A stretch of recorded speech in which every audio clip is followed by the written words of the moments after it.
자, 그 다음에 457페이지에 제3자를 위한 계약 이렇게 나오죠. 거기 1항 보시면 539조 1항 계약에 의하여 당사자 일방이 제3자에게 이행할 것을 약정하는 때에는 그 제3자는 채무자에게 직접 이행을 청구할 수 있다. 이게 뭔 말이에요? 계약에 의해서 당사자 일방이 상대방에게 이행하는 게 아니고 누구에게? 제3자에게 이행을 한대요. 네? 네. 여기 봐봐요. 그러면 우리가 계약을 할 때는 지그들을 위해서 계약을 해요? 딴 사람을 위해서 계약을 해요? 매매하면 매매 당사자를 위해서 계약하는 것이지 제3자를 위해서 계약하는 건 아니잖아요. 그죠? 근데 이거는 제3자를 위한 계약이라고 해서요. 감남이 남편이에요. 남편. 을려가 있어요. 을려는 누굴까요? 아내 아니에요. 꽃집 아가씨예요. 네? 남편이 꽃집 아가씨는 뭐를 팔아요? 꽃을 파는 거죠. 그래서 그 꽃을 사다가 누구한테 줘요? 네? 아내한테 갖다 주는 거예요. 그죠? 그러면 꽃 사가지고 이렇게 착 하면은 이제 문에다 이렇게 탁 하면 문을 열고 네? 속옷 입고 나오잖아요, 아내가. 그죠? 그러면 드라이 하면서 가발이 훅 벗겨지는 거예요. 네. 근데 문제는 이 감남이 한두 번이지 매번 꽃 사다가 이렇게 바치면 번거로워요, 불편해요. 그러니까 그냥 차라리 꽃을 사요, 돈을 주고. 꽃에 대한 뭐를 하는 거죠? 매매를 하고 네가 직접 갖다 줘 라고 하는 거예요. 그죠? 갑이 꽃값을 주고 꽃 사면 배달은 이쪽으로 해줘, 아내에게. 이렇게 해주면 편리하잖아요. 꼭 자기가 직접 갖다가 줄 필요는 없잖아요. 그죠?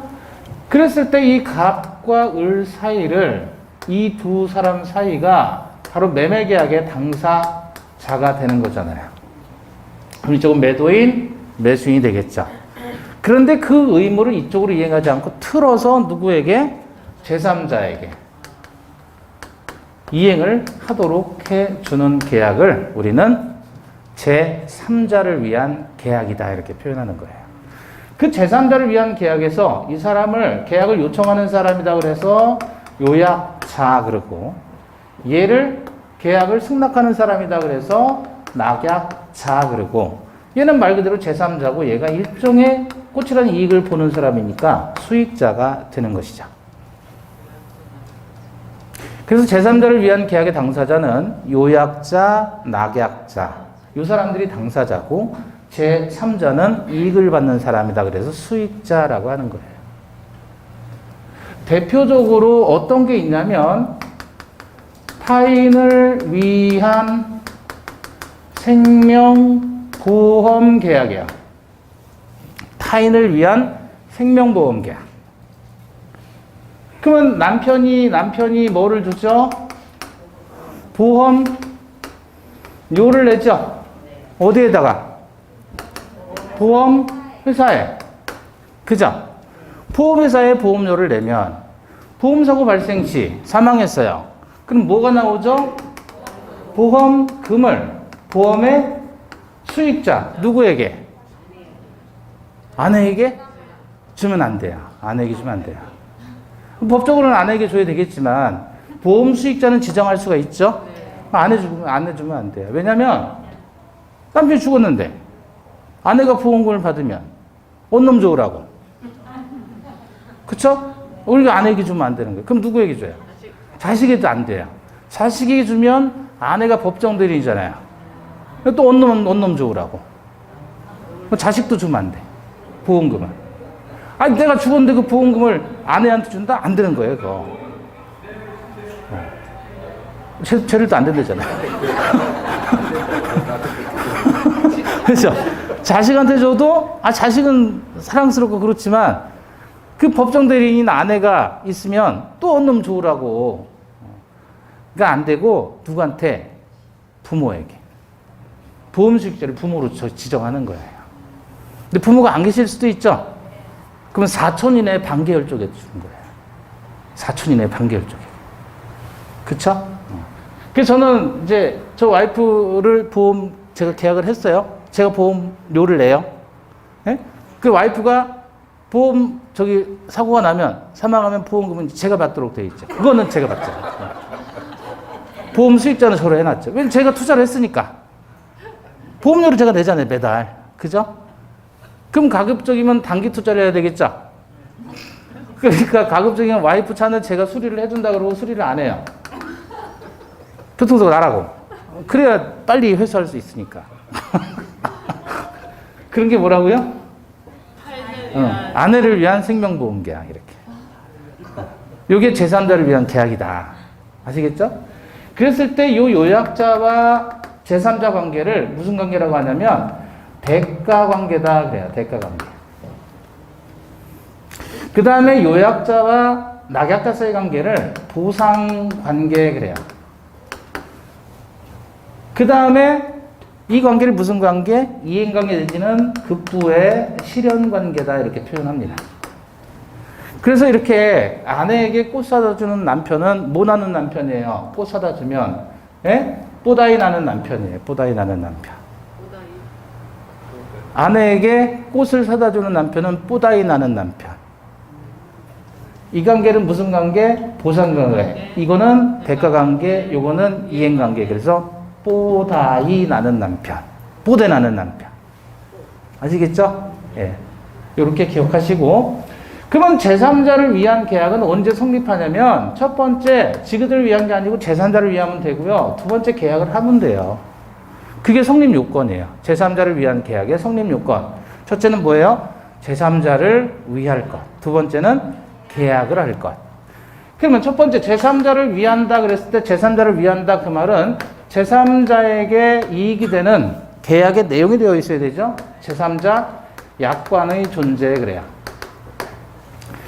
약관이라는 건 말 그대로 계약의 내용을 얘기합니다. 제3자에게 이익을 준다는 계약의 내용이 존재하면 제3자를 위한 계약이 성립되고 두 번째 계약을 하는데 누가 누구와 계약하는 거예요? 요약자와 낙약자가 계약하는 거예요. 당사자는. 그죠? 이 관계를 무슨 관계? 보상관계. 그러니까 계약할 것 누가 누구와 요약자와 낙약자와 그럼 그 관계를 무슨 관계? 보상관계의 유효. 요게 제3자를 위한 계약의 성립 요건이다. 그냥 말만 갖다 뽑으면 돼요. 제3자를 위한 계약. 제3자 위한다. 제3자 약관의 존재. 계약, 당사자, 요약자, 낙약자니까 보상관계가 유효해야 된다. 그러면 이제 이 제3자가 내가 꽃을 받겠습니다. 라고 하는 받을 수의 이익자예요. 이익을 받겠다라고 하는 의사 표시를 하게 되면 제3자에게 꽃을 달라라고 하는 이행 청구권이 발생을 합니다. 이행하지 못할 시에는 손해로 배상해달라. 손해배상의 청구권이 발생을 한다.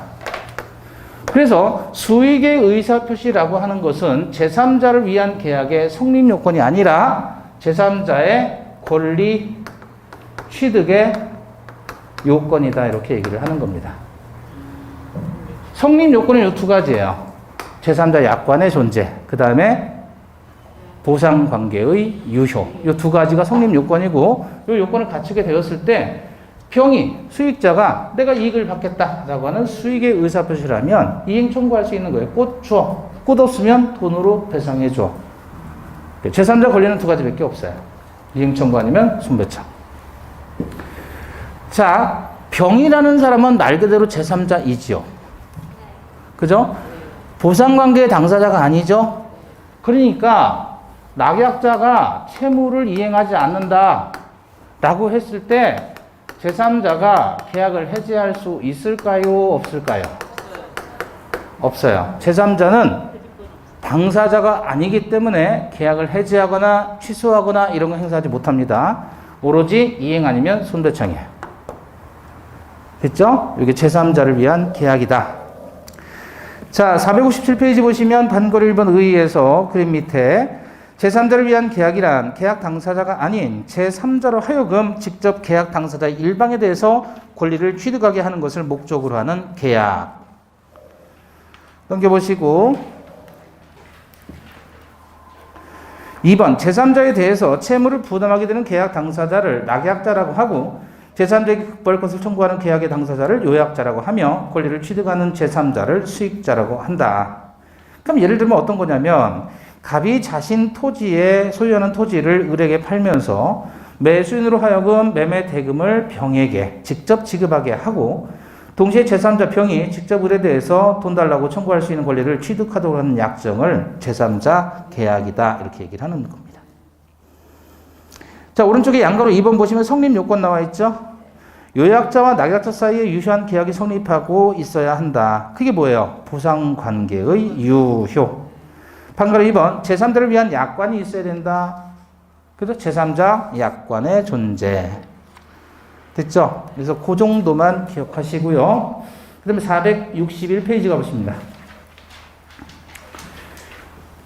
계약의 해제와 계약의 해지. 그래서 이것을 우리는 칠판 보시고요. 계약의 소멸이라고 얘기를 해서 계약의 해제와 해지가 있어요. 이 해자는 풀해자죠. 풀해. 풀어 해친다 그거예요. 네? 가축의 몸을 어떻게 한다? 네? 해체한다 그러잖아요. 해체한다. 광장시장 가보셨어요? 광장시장? 저 어제 갔다 왔는데 광장시장 갔다가 종로 3가 종로 5가 해가지고 창덕궁, 창경궁 다 둘러보고 다시 종로 3가까지 왔어요. 우와, 근데 25,000걸음 걸었어요 어제. 25,000걸음. 할 게 없으니까 그냥 가보는 거예요.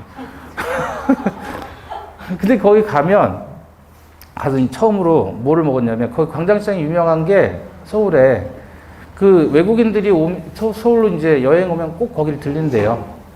그런 정도로 그 필수 코스래요, 거기가. 여행 코스 중에서. 저는 여러 번 갔는데, 가면 저 빈대떡 있잖아요. 그거, 그게 유명해요, 빈대떡이. 근데 이제 어제 순대를 한번 먹으려고 갔는데, 우와, 냄새가 장난 아니에요. 그 냄새. 그 역한 냄새 있잖아요. 순대에서도, 곱창에서도 나는 그 역한 냄새 있잖아요. 한 번은 대구에 그 유명한 곱창거리 있다 그래서 와이프하고 갔거든요. 애들하고. 한 개도 못 먹었어요. 냄새 나가지고. 냄새 너무 역하더라고요. 근데 어제도 잔뜩 시켰거든요. 순대하고 곱창 유명하다 그래가지고 막 맛있다고 사람들이 몰려있어요. 시켰는데 냄새가 우와 장난이 아닌 거예요. 그래서 하나도 못 먹고 그냥 왔어요. 네. 해체를 제대로 해야 돼요. 네? 빡빡 씻어줘야 되는데 순대 왜 이렇게 냄새가 나는지 모르겠어요. 진짜 한 2만 원어치 시켰는데 하나도 못 먹었어요. 해체를 깨끗하게 해야 돼요. 해체. 풀 해자. 근데 이 제하고 지하고는 다르죠. 제는 제거한다라는 뜻의 제자고 요거는 멈출 지자예요. 그럼 뭐가 다르냐면 제거한다라는 것하고 그친다라는 거. 비가 오고 난 다음에 그치면 앞으로만 비는 안 오고 비 온 흔적은 남아있죠. 그죠? 근데 화분에다가 꽃을 키우잖아요. 이렇게. 키우다가 얘를 뿌리채 뽑아버리면 완전히 없어져 버리는 거죠. 이걸 제거한다 그러잖아요. 자, 계약을 하게 되면 각 당사자에게는 뭐가 생기는 거죠? 계약상에 의무가 발생하죠. 그것을 풀어서 없애는데 이 의무를 없애는 거예요. 소멸시키는데 장래를 향해서만 소멸하게 한다. 기존에 해 있는 것들은 남아 있는 거고 앞으로 해지한 이후로서만 권리 의무가 소멸하게 되면 해지라 그런 거예요. 그런데 그게 아니라 처음으로 되돌아가서 없애버리는 거예요. 그거를 우리는 해제라고 하는 거예요. 해제. 뽑아버린 거예요. 그냥 기존에 있었던 것 같이 앞으로 가가지고 다 없애버리는 걸 해제. 그럼 이건 뭐냐면 계속적 계약에서 문제가 되는 것이고 얘는 일시적 계약에서 문제가 되는 거예요. 일시적 계약을 소멸시키려고 하면 해제하는 거고 계속적 계약을 소멸시키려고 하면 해지를 하는 거예요. 자, 다시 1년간 우유를 배달시켜 먹기로 했다. 근데 6개월 만에 계약을 끝내고 싶어요. 그럼 뭐 하는 거죠? 그렇죠. 지를 하는 거죠. 왜냐면 기존에 6개월 먹은 건 있잖아요. 그건 어떻게 뱉어낼 수가 없으니까 그건 내비두고 미래를 향해서만 권리 의무를 소멸시키는 걸 해지라고 하는 거예요. 근데 매매 계약을 했습니다. 집을 팔기로 했어요. 매도인이 5월 1일 날 을에게 집을 팔기로 매매 계약 체결하고 그 다음에 을에게 소유권 이전이 되었어요. 그런데 얘가 잔금을 안 주기 때문에 얘가 뭐를 하는 거예요? 해제를 해버립니다. 7월 1일 날. 그러면 그게 소급해서 처음부터 권리 의무가 없었던 것이 돼버리는 거예요. 그래서 얘는 소급표가 발생한다. 5월 1일로 되돌아가는 거예요. 이해되셨어요? 7월 1일에 해제를 하게 되면 5월 1일로 되돌아간다. 요게 해제. 그러니까 해제는 소급표가 있고 해지는 소급표가 아니라 장래 향해서만 효력이 생기는 겁니다. 이렇게 하는 의사표시를 해지의 의사표시 또는 해제의 의사표시라고 하고 해제의 의사표시를 할 수 있는 권리를 우리는 해제권이라고 하는 거예요. 그럼 이 해제의 의사표시는 일방적으로 행사할 수 있는 단독행위입니다. 자, 우리 상대방 있는 단독행위 기억나시나요? 총칙에서 동철상추면 해제, 해지, 취소. 해제, 해지가 다 단독행위야. 일방적으로 하는 거예요. 따라서 얘네들도 형성권이라고 하는 겁니다. 권리가 있으면 일방적으로 해제를 하면 상대방은 찍소리 못하고 해제 당하는 거예요. 선택하고 말고가 없어요. 해지도 마찬가지고. 그럼 이 해제할 수 있는 권리가 언제 생기느냐 그거죠. 자기들끼리 약정한 사유가 있으면 해제권이 발생해요. 약정 사유를 통해서. 그걸 뭐라고 하죠? 약정 해제권이라고 하는 거예요. 일정한 경우에는 해제할 수 있도록 한다. 라고 미리서 계약서에다 특약을 써놓는 거예요. 이러이러한 경우에 해제할 수 있도록 하자. 그럼 그게 약정 해제권이에요. 예를 들면 매매 계약할 때 계약금 주죠. 계약금 주죠. 근데 계약금 주면 24시간 내에 계약금 반환을 받고 해제할 수 있을까요? 없을까요? 24시간이에요? 48시간이에요? 계약금을 주고 계약을 걸었단 말이에요. 매매 계약했어요. 근데 그걸 돌려받고 싶어요. 해제하고. 그럼 24시간 내면 가능할까요? 가능하지 않을까요? 가능 안 해요. 안 해요. 안 돼요. 24시간이 아니라 48시간 내에서라도 안 돼요. 계약금 주면 그걸로 끝인 거예요. 돌려받으면서 해제하는 법은 없어요. 그런 법 없어요. 근데 왜 사람들이 많이 그렇게 알고 있냐면 80년대, 90년대 초반까지만 해도요. 중개사, 공인중개사가 그렇게 발달하지 않았다네요. 시장이 그렇게 크지도 않았고. 그러니까 동네 복덕방에서 또는 어떻게 해요? 계약서를 만드는데 문방구 같은 데서 사는 거예요. 계약서를. 그럼 문방구에서 계약서를 사잖아요. 그러면 한 번 쓰면 이제 그 뒤에 먹지가 있어가지고 한 번만 쓰면 세 장이 똑같이 나와요. 그렇게 해서 문방구에서 팔아요. 매매계약서를. 그거는 사설 업체에서 만든 거예요. 자기들끼리 장사하려고 팔아먹으려고 업체에서 그 계약서를 인쇄해가지고 만들어서 납품을 했고 그 납품한 그 계약서를 보면 제1조, 2조 이렇게 하면서 1조에 뭐라고 나오냐면 계약하면 24시간 내에 계약금 반환받고 계약을 해지할 수 있다는 규정이 있었어요. 그 사람들이 그 법인 줄 아는 거예요. 근데 그건 법이 아니에요. 그건 그 계약서가 특이하게 만들어져서 그런 거예요. 이런 법은 없어요.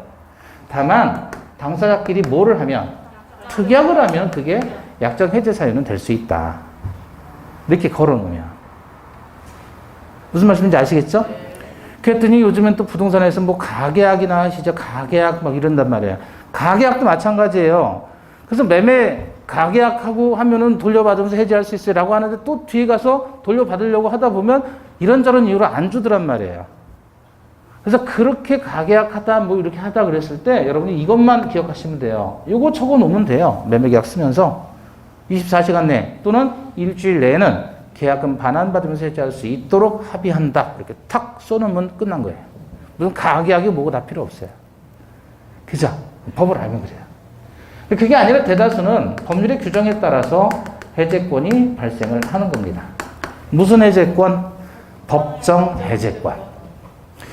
그럼 법이 정해놨어요. 일정한 경우에 이런 경우에 해제할 수 있도록 한다. 어떤 경우냐 그러면 법이 정한 경우가 어떤 경우냐. 상대방의 채무 불이행일 때에는 해제권이 발생하는 거예요.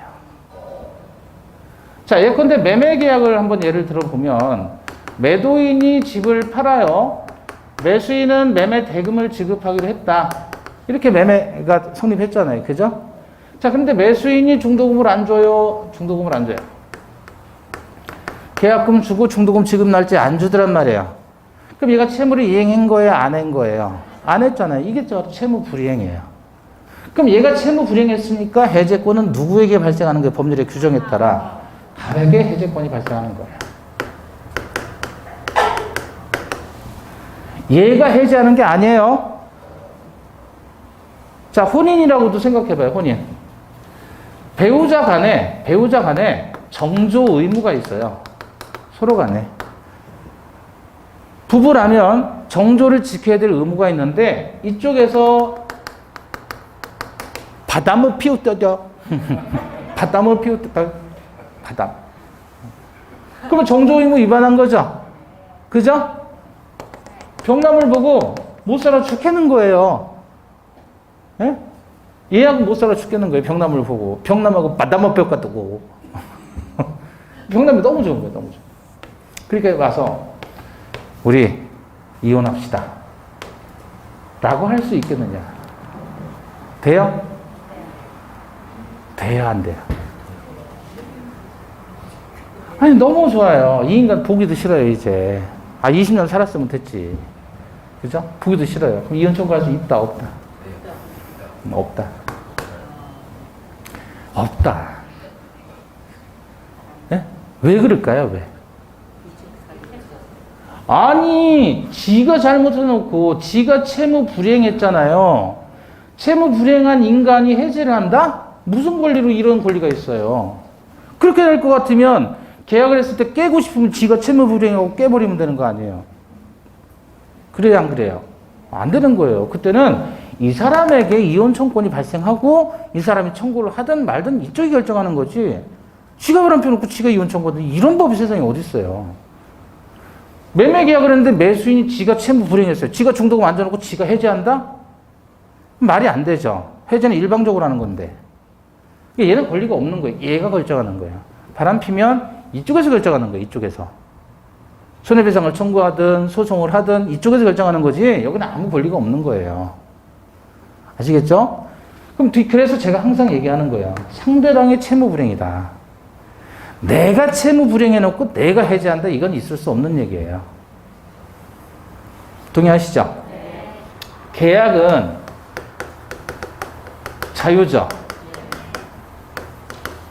계약 자유 원칙이라는 건 뭐가 따라가는 거냐면 자유롭게 했다면 거기에 따른 책임도 따라가는 거예요. 따라서 계약 자유는 해제의 자유를 얘기하는 게 아니다. 계약을 하면 서로 간에 의무가 발생하고 서로 간에 뭐예요? 구속력이 발생하기 때문에 이 구속력이 발생했다는 것은 스스로의 결정에 의해서 발생한 구속력이기 때문에 마음대로 깰 수는 없는 거예요. 따라서 로마법 시대에 뭐가 나오냐면 팍타, 준트, 제르반다 그래요.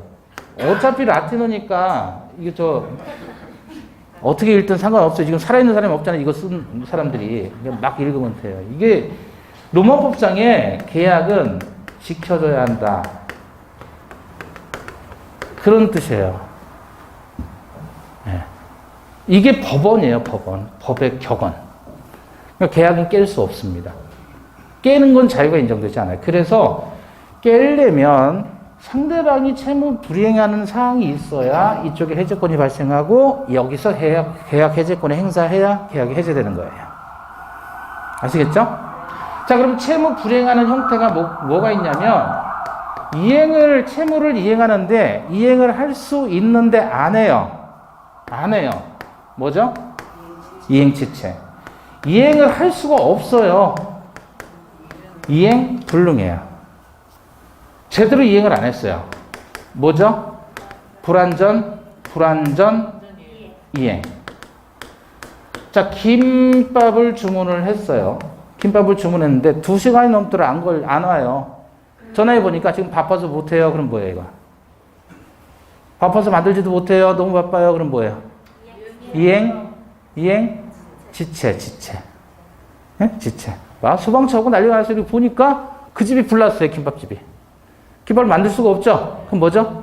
이행, 불능. 김밥을 주문했더니 김하고 밥만 왔어요. 그럼 뭐죠? 불완전 이행.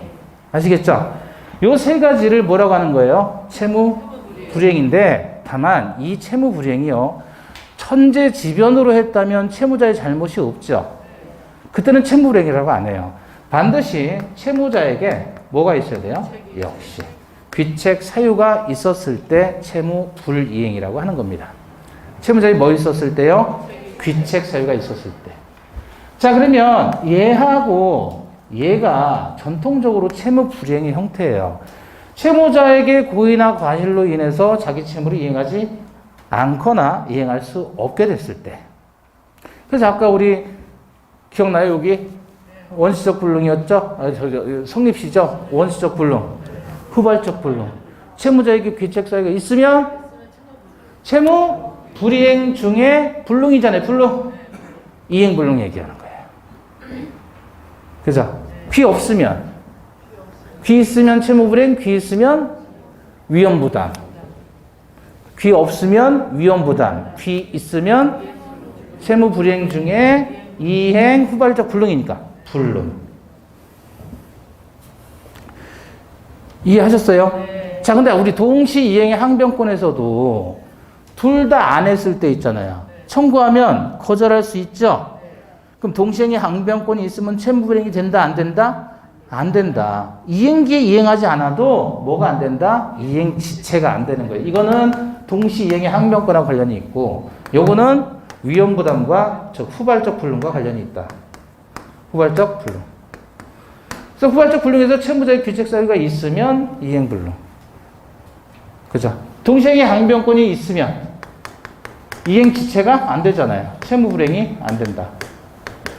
동시행의 항변권이 없으면 채무 불이행이 성립하는 것이고. 자, 그러면 얘하고 얘는 뭐가 다르냐면, 해제할 때요, 얘는 반드시 뭐를 해야 돼요? 최고를 하고 해제해요. 근데 얘는 최고를 할 필요가 없어요. 그래서 구별을 하는 거예요. 그럼 여기서 최고가 뭐죠? 최고가? 예? 뭐라 그랬죠? 최고? 이거 알릴 고자. 얘는 예? 거듭할 최.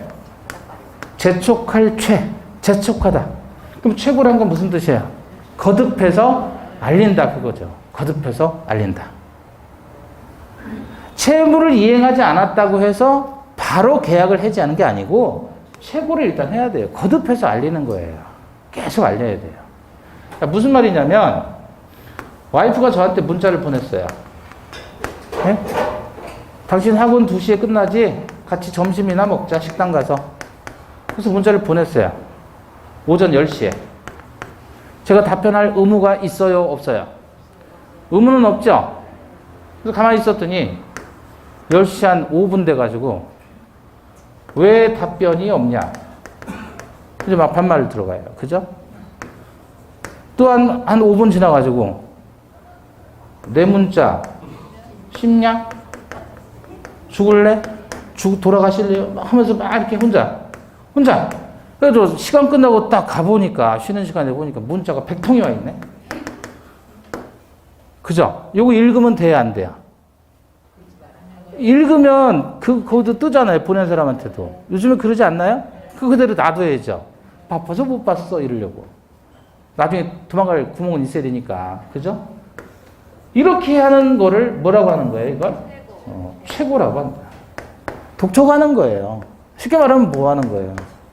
지랄하는 거. 아시겠죠? 최고를 쉽게 말하면 뭐 하는 거다? 지랄하는 거다. 지랄하는 거. 그러니까 이행 지체일 때는 지랄 한번 떨고 해제를 하는 거지 바로 해제할 수는 없어요. 근데 이거는 불가능하죠? 지랄 해봐야 불가능한데 이게 되겠어요? 얘는 최고를 할 필요가 없이 바로 해제 의사표시를 하는 거예요.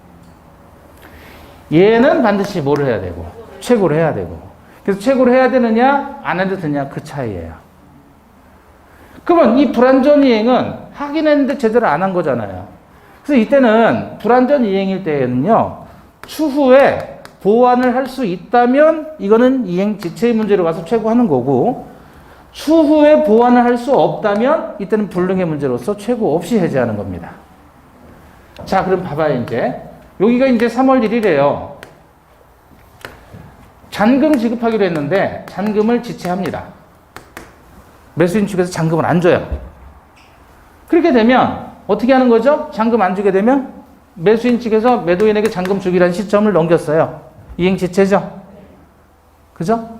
1시간이 지나도 지체고 10시간이 지나도 지체고 1분이 지나도 지체인 거예요. 지체는 지체예요. 그죠? 그럼 바로 어떻게 하는 거예요? 매도인은? 해제권이 발생하죠? 근데 반드시 해제권을 행사하기 위해서는 반드시 뭘 해야 되는 거예요? 최고를 하는 거예요. 그래서 3월 2일 날 최고를 합니다. 최고를 해요. 최고를 구체적으로 하면 어떻게 하면 돼요? 최고를 이행의 촉구라고 하는 거예요. 독촉이라고 하는 거예요. 독촉. 구체적으로 어떻게 해야 될까요? 예? 문자 해도 되죠. 메일 써도 돼요. 제일 좋은 건 뭐예요? 내용 증명으로 보내야죠. 몇 월 며칠까지도 이행하기로 했는데 안 하고 있는 상황이니, 그럼 내용 증명 보낼 때 내가 3월 10일까지 기다려 줄 테다. 상당한 기간을 정해서 이행에 최고를 하는 거예요. 3월 10일까지 시간을 줄 테니까 이때까지 꼭 잔금을 줘야 된다. 안 그러면 나에게 손해가 막심하다라고 내용증 보냈어요. 한번 보냈죠? 근데 요 사이에 이행을 해버리면 상관없어요. 그죠? 근데 이행을 안 한 거예요. 시간을 줬는데. 반드시 어떻게 된다? 상당한 기간을 정해서 이행을 최고하는 거예요. 최고할 때는 뭐를 정해야 된다고요? 상당한 기간. 그게 열흘일지 1시간일지 10시간일지는 몰라요. 상황에 따라 다른 거니까. 하여튼 상당한 기간은 정해서 줘야 돼요. 그러면 그때까지 이행을 하지 않았단 말이에요. 이행하라고 시간을 줬는데, 그럼 비로소 어떻게 하는 거예요? 3월 11일 날 해제하겠다. 네가 이행을 내가 기회를 줬는데 네가 이때까지 이행을 안 했으니까 해제하겠다라는 의사표시를 또 내용 증명으로 보내요. 그래서 그 의사표시가 3월 14일 날 도달이 됐단 말이에요. 그럼 이 시점에 해제가 되는 거예요. 도달 시점에. 해제 의사표시는 일방적으로 하는 거예요? 상대방의 동의를 받아야 돼요? 일방적인 의사표시로 하는 겁니다. 아시겠죠? 자, 그럼 해제 의사표시를 했을 때 내용증명 도달이 됐단 말이에요. 그러니까 결국 해제하려면 내용증명 몇 번 보내는 거예요? 요거 한 번은 보내줘야 되는 거예요. 최소. 계약을 끝내기 위해서는. 이렇게 되면 해제가 되는 건데, 어떻게 되냐면, 첫 번째, 소급적으로 계약은 실효됩니다. 소급한다라는 말은 처음부터라는 뜻이죠. 권리 의무가 없어지는 거예요. 권리 의무가. 이게 소급표라고 합니다. 그럼 권리 의무가 처음으로 되돌아가서, 계약하기 전 상태로 되돌아가서 전부 권리 의무가 소멸하는 거예요. 그러면 미이행 채무는 어떻게 되죠? 없어지는 거예요. 그냥 소멸하는 거예요. 아직 이행하지 않은 채무는. 근데 이미 이행한 채무는 어떻게 될까요? 그거는 어떻게 돼요? 예? 원래대로 되돌아가야 되겠죠. 원상 회복되는 거예요. 이미 이해한 것은 다 되돌려 놓는 거예요. 원상 회복. 원위치. 전부 원위치. 해지가 되면. 그럼 계약금 준 거 있으면 그것도 원위치. 그죠? 계약금하고 중도금 줬다. 근데 해지가 됐다. 또 원위치. 이해되시는 거예요? 그럼 예를 들어 구체적으로 봐요. 지금 매수인이 잔금을 안 줬어요. 잔금을 안 줬단 말이에요. 그러면 계약금하고 중도금은 얘한테 간 거잖아요. 그 계약금 1,000만 원이고 중도금 예컨대 5천이고 잔금 4천이다. 그럼 1억 원에 매매 계약을 했는데 6천 줬는데 잔금 4천은 안 준 거예요. 그래서 이행에 최고로 했는데 안 했어요. 그럼 얘한테 해제권이 발생하죠. 해제권이 발생하면 얘한테 해제 의사표시가 도달됐을 때 해제가 된 거고, 그럼 원위치 시켜야 되겠죠? 원상에 보니까 지금 갑이 계약금 1,000만 원, 중도금 5천만 원 받은 거 6천만 원은 갑이 을에게 반환해야 되겠죠.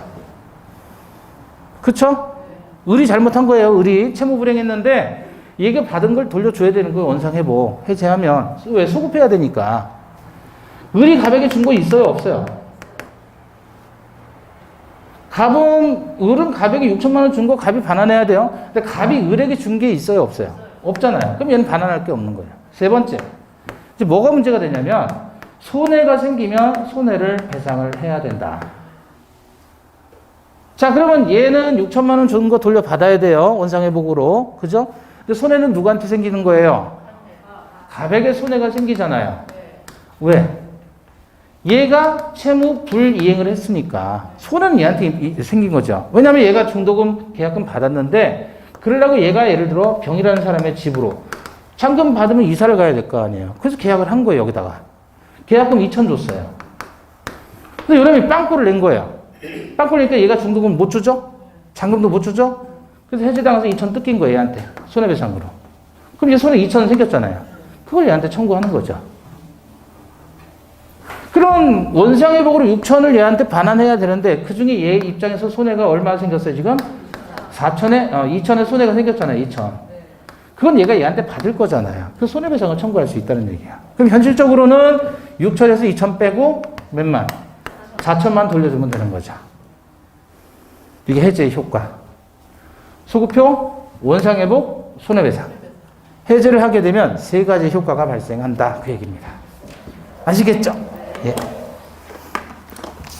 자, 그러면 462페이지 한번 가보시면 자, 거기 구별 개념 그랬을 때 구별 개념에서 해제하고 구별해야 된다 그래서 거기 뭐라고 나오죠?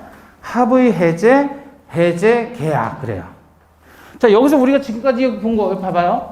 우리가 지금까지 본 거는 앞에 뭐가 생략됐냐면 계약의 해제예요. 계약의 해제. 근데 지금 보는 거는 해제를 내용으로 하는 계약이에요. 자, 얘는 단독행위인데 순서가 바뀌니까 해제를 내용으로 하는 계약. 얘는 의사표시 몇 개? 2개 있는 거예요. 2개. 그럼 뭐냐 이건? 합의로 계약을 깨자는 거예요. 밥 먹으면서 아내가 남편한테 그래요. 여보, 우리 몇 년 살았지? 남편이 한 20년 살았지. 그래? 그럼 우리 옆집하고 바꿀까? 그러자. 나도 옆집 여자 참 괜찮아 보였어. 그렇게 합의할 수 있나요? 네. 합의할 수 있어요? 그게 뭐예요? 현재 우리 혼인계약을 깨기로 합의하는 거예요. 이거는 합의로 해제하는 거니까 같은 말인데 요거는 의사표시가 몇 개 있는 거예요? 2개. 새로운 형태의 비전형 계약이에요. 얘는 다른 거죠. 얘는 일방적으로 해제권이 발생했을 때 일방적으로 해제 의사표시를 하는 것이고 얘는 계약이 아니라 단독행위고. 아시겠죠? 그러니까 합의 해제는 해제와 다르다. 자, 오른쪽 네모 2번 보시면 약정 해제권하고 네모 3번 뭐 나와요? 법정 해제권. 약정 해제권은 말 그대로 약정한 사유가 있으면 되는 거예요. 해제권이 발생하는 거예요. 아까 얘기했던 게 어떤 거였어요? 24시간 내에 해제하는 것으로 합의하자. 그러면 이건 약정 해제권이 되고. 법정 해제권은 뭐죠? 채무 불이행이에요. 그래서 법정 해제권의 발생 사유, 그럼 발생 원인은 이행지체, 이행불능, 불완전이행, 채권자체 등 채무 불이행이다. 그래서 이행지체 나와 있죠. 귀책 사유에 따라서 이행을 지체할 것. 넘겨보시고 동그라미 2번에 상당한 기간을 정해서 이행을 뭐 하는 거죠? 최고할 것. 그죠? 최고. 자, 그 다음에 오른쪽에 보시면 방가로 2번에 이행불능이잖아요. 이행불능은 최고할 필요가 있어요? 없어요? 없죠. 불가능한 거니까. 따라서 채무자의 책임 있는 사유로 이행이 불가능하게 된 때에는 채권자는 계약을 해지할 수 있다. 546조에 나와 있죠. 자, 넘겨보시고 쭉 보시면 되고요. 그 다음에 거기 보시면 466페이지에 반가로 5번 보시면 사정 변경으로 인한 해제권의 발생 그랬죠. 보셨어요? 사정 변경으로 인한 해제권의 발생은 우리 판례는 이론상으로만 인정하지 현실적으로 인정한 적이 없어요. 자, 사정 변경은 어떤 거냐면 예전에 독일에서 1차 대전, 2차 대전 다 했죠. 그놈들이 시작했죠. 세계 1차 대전, 2차 대전을 다 독일 놈들이 시작했단 말이에요. 그죠? 예전에. 기억나시죠? 오래전에 공부한 건데. 하여튼 대단한 놈들이에요. 그죠? 세계대전을 2번이나 했잖아요. 독일 놈들이. 근데 이제 독일에서 어떤 게 발생했냐면 우리가 독일 법학을 받아들였다 그랬잖아요. 독일의 인플레가 극심했어요. 하이퍼 인플레이션이 온 거예요. 하이퍼 인플레이션. 예? 하이퍼 인플레이션. 그냥 인플레가 아니라. 지금도 인플레 있죠? 지금 집값이 2배가 됐잖아요. 그 말은 돈값이 반으로 떨어진 거예요. 집값이 오른 게 아니라 돈값이 떨어진 거라고요. 돈을 풀어 제끼니까. 이렇게 풀어 제끼니까. 어떤 분은 그러더라고요. 대선 후보 중에. 전 정치 관심 없어요. 자기가 대통령 되면 국민 1인당 1억을 바로 주겠대요. 그 제가 계산해 봤거든요. 그냥 대충 5천만 국민한테 1억 원 준다라고 계산해 봤더니 돈이 얼마가 필요하면 1경 5천조가 필요해요. 1경 5천조. 1경 5천조. 예? 1인당 우리가 1억씩 받으면 얼마나 좋아요. 그죠? 근데 우리나라 예산이 지금 600조죠. 1년에.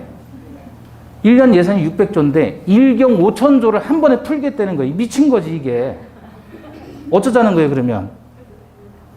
집값이 몇 배가 뛰는 거예요. 한 10배는 뛸 거예요. 10배? 뭐 100배는 뛸 거예요. 그죠? 그걸 공약이라고 하고 참.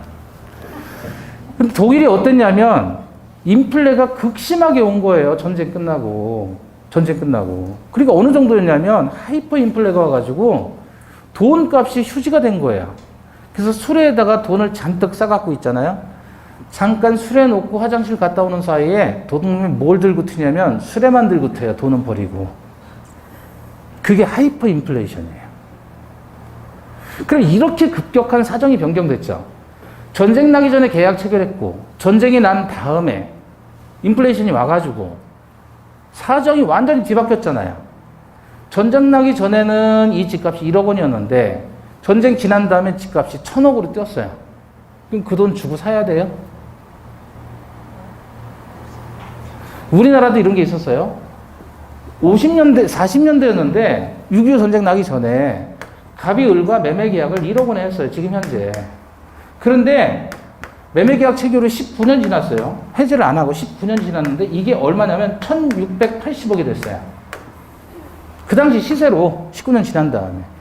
그럼 얘가 그 돈을 주고 사야 되느냐 그 말이에요. 이렇게 돼도 계약은 이행해야 돼요? 아니면 해지할 수 있어요? 지금 그때 사정과 나중 사정이 변경이 됐잖아요. 해지할 수 있을까요? 없을까요? 독일은 해지할 수 있다고 본 거예요. 워낙 인플레가 극심했으니까. 근데 우리나라는 이래도 해지 못한다라는 거예요. 우리나라는. 계약은 뭐라 그랬죠 아까? 지켜줘야 된다.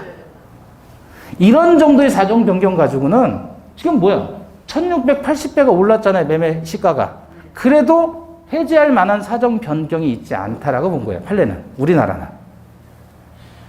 이 정도의 매매 가격이 급격히 등락을 하더라도 해지할 수 있다 없다. 우리나라는 없다. 독일은 있다. 우리는 없다. 아직까지 이런 사례에도 해지를 인정해 준 적이 한 번도 없어요. 다만 이론상으로는 판례가 인정을 한다 그런 얘기입니다.